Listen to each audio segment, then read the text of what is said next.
প্রচুর মানুষ এরকম বস্তার ভিতরে ঢুকে থাকে, আমাদের খুঁজতে হয়। মানুষজন দেখলে ভাববে হয়তো কোনো প্লাস্টিক পড়ে আছে, তো এর ভিতরে প্রচুর প্রচুর মানুষ থাকে, দেখে নড়াচড়া করলেও মানুষ বুঝতে পারে না। খানা ভাইয়া, খানা কাপড়া উঠবে না, জোর জবরদস্তি করতে হবে। প্যান্টও মনে হয় নাই ওর কাছে, প্যান্ট আছে না, জামা নাই। সে কাপড়টা বের করে, একটা গরম কাপড় আর ঠান্ডা কাপড়।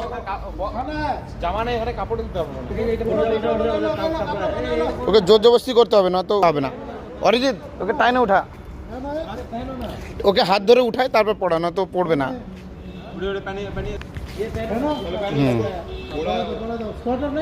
হ্যাঁ সোয়েটার আছে, আগে এটা পুরো একবারে। হ্যাঁ